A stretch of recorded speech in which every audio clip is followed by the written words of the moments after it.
La culture française, que je suis désormais capable de différencier de quelques autres, anglo-saxonne, moyenne-orientale, est tétanisée, presque en voie de fossilisation, dans un permafrost malodorant, car congelée sans précaution élémentaire.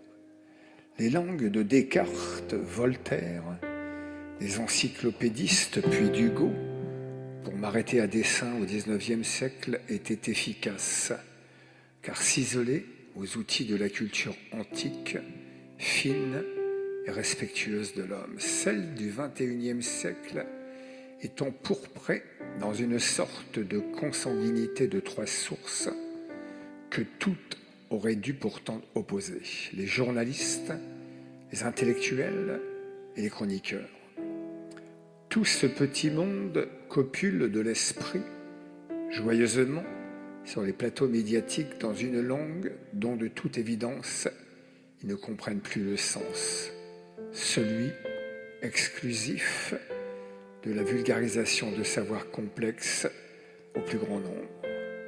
La guerre en Ukraine, avant elle, l'épidémie de Covid et aujourd'hui, le conflit israélo-palestinien en sont la plus parfaite illustration. Nous sommes dans le gloubi-boulga de la plus mauvaise recette.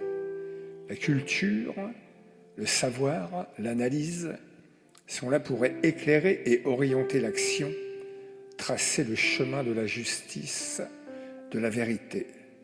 Ils ne le sont pas, ni l'une ni l'autre, modestement, ils les flèchent.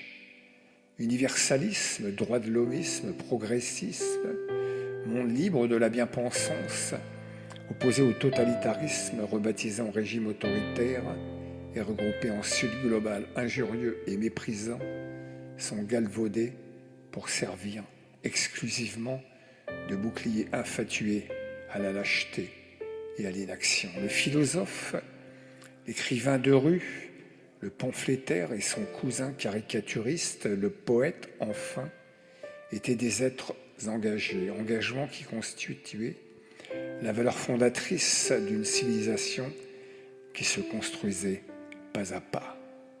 Quand Socrate pratiquait la maïotique, elle avait un impact direct, immédiat, efficace sur la société athénienne.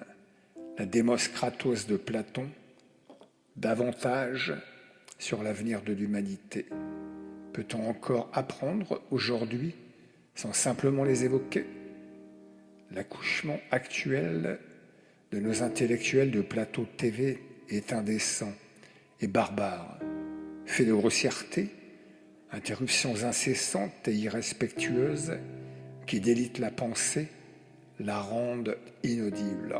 Ils en oublient les ingrédients mêmes, la matière première originelle, non pas une bouillie industrielle pour bébé, mais de beaux légumes frais du jardin, survitaminés par le soleil, la pluie et les vents de Dame Nature, ceux avec lesquels, effectivement, on ne fabrique pas l'intelligence artificielle à bas coût, mais une humanité qui a ainsi des chances de traverser les époques, des bouleversements qui s'annoncent et les rides du temps.